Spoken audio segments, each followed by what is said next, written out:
और बिहार विधानसभा चुनाव में करारी हार के बाद भी तेजस्वी यादव नेता प्रतिपक्ष बने रहेंगे और तेजस्वी के नेतृत्व में ही राष्ट्रीय जनता दल आगे बढ़ेगा, ये तय हुआ है राष्ट्रीय जनता दल की समीक्षा बैठक में।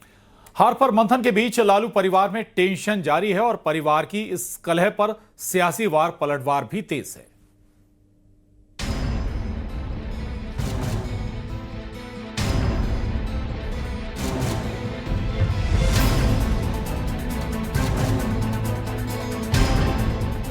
बिहार में करारी हार के बावजूद आरजेडी का तेजस्वी यादव पर भरोसा कायम है। चुनाव परिणाम के बाद बुलाई गई समीक्षा बैठक में तेजस्वी यादव को एक बार फिर से सर्वसम्मति से नेता प्रतिपक्ष चुन लिया गया। बैठक में अपनी हार पर मंथन से ज्यादा वोट चोरी का मुद्दा गूंजा।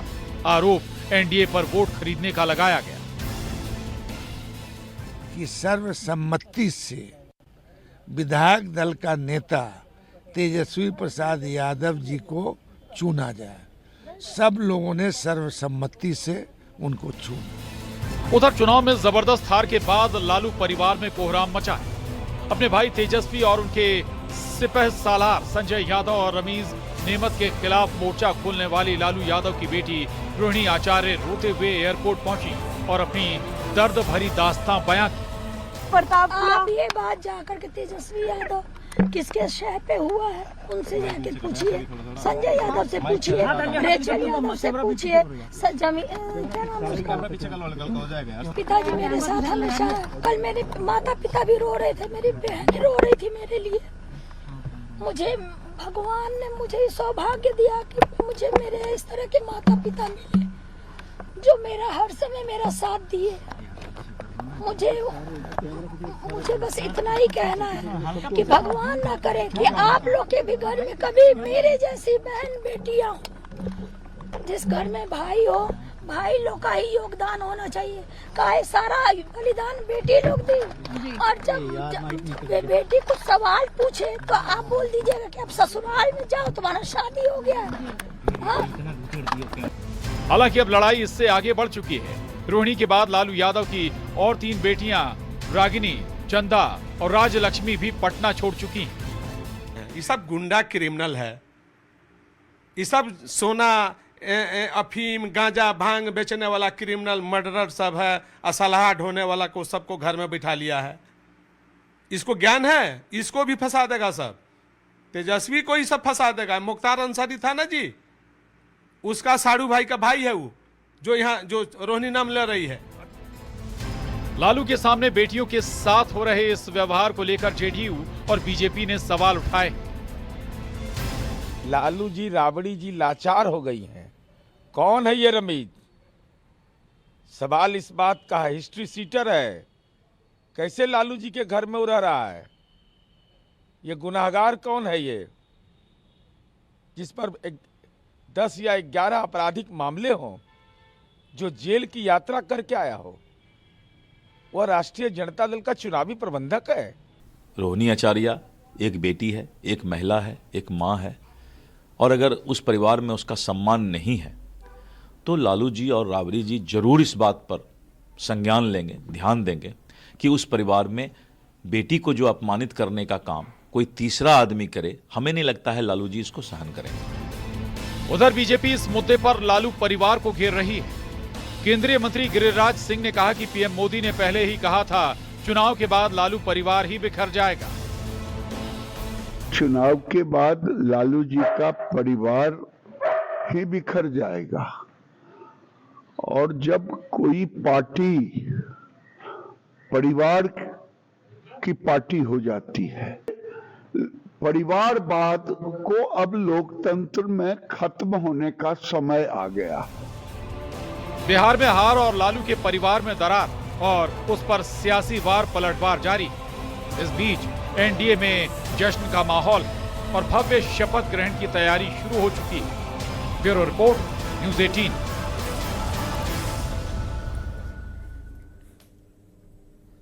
तो बिहार चुनाव में महागठबंधन की करारी हार के बाद बयानबाजी थमने का नाम नहीं ले रही है। अखिलेश यादव ने बिहार में हार को बीजेपी की वोट चोरी से ऊपर वोट डकैती बता दिया, जिस पर डिप्टी सीएम केशव मौर्य ने पलटवार किया है। कहा है कि राहुल अखिलेश कितना जोर लगा लें लेकिन अब बीजेपी को नहीं हरा पाएंगे। रिपोर्ट देखिए।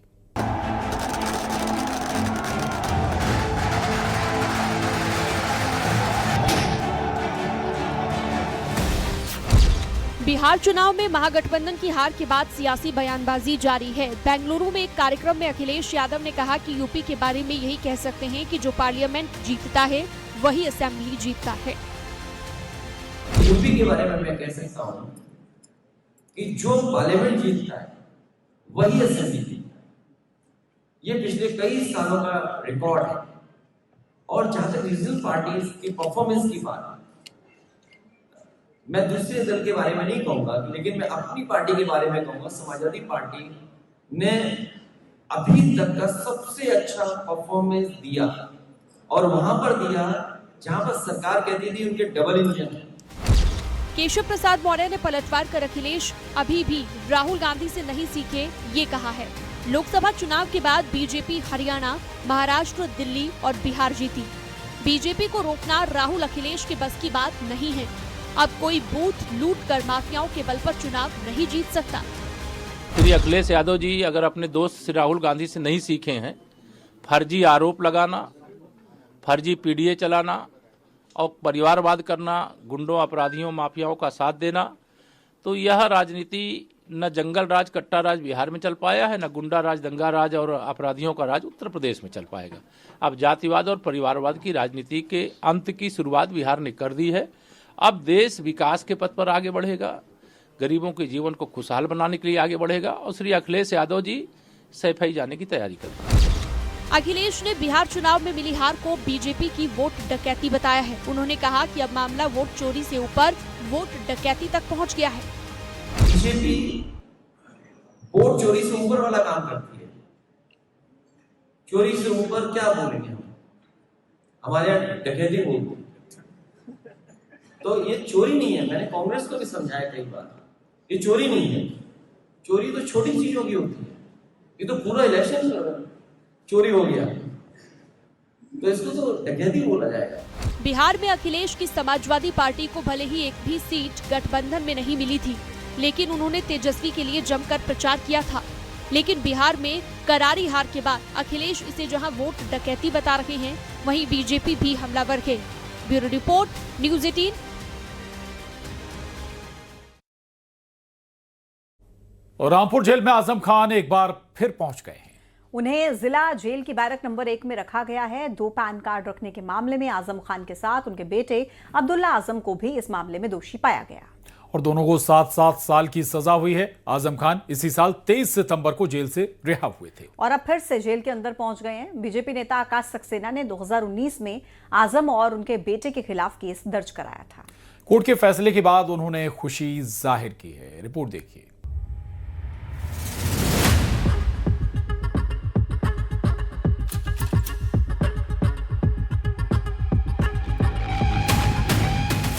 तेईस सितंबर को जेल से रिहा होने वाले आजम खान फिर जेल पहुंच गए हैं। एमपी एमएलए कोर्ट ने उन्हें 2 पैन कार्ड रखने के मामले में 7 साल की सजा सुनाई है।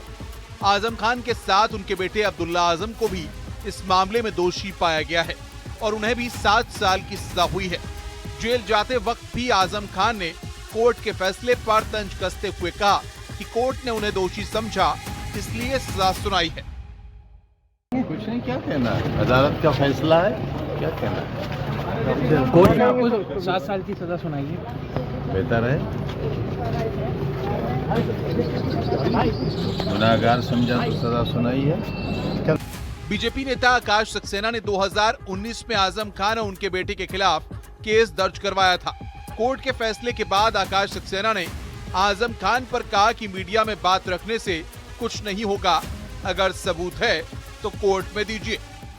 कोई भी आपको अपना सबूत, अपना प्रमाण कुछ देना है तो कोर्ट में दीजिए। मीडिया के सामने कहने से क्या हो जाएगा, यहाँ दीजिए आप, अगर आपके पास कुछ है तो। और हर मामला पेपर एविडेंस के आधार पर है, हर चीज़ शीशे की तरह साफ है और हम अपनी बात को पूरी तरीके से हम साबित कर। आजम खान इसी साल 23 सितंबर को जेल से रिहा हुए थे और अब एक बार फिर वो जेल के अंदर पहुंच गए हैं।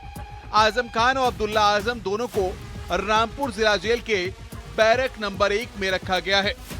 आजम खान को अब्दुल्ला आजम के 2 पैन कार्ड के मामले में 7-7 साल की सजा सुनाई गई है और 50-50 हज़ार का जुर्माना लगाया और रामपुर जिला कारागार में उनको कोर्ट से लाया गया है। मैं आपको दिखा दूं, ये रामपुर जिला कारागार है और यहाँ आजम खान इस समय फिलहाल जिला कारागार में आ गए हैं। विशाल सक्सेना, न्यूज़ 18 रामपुर।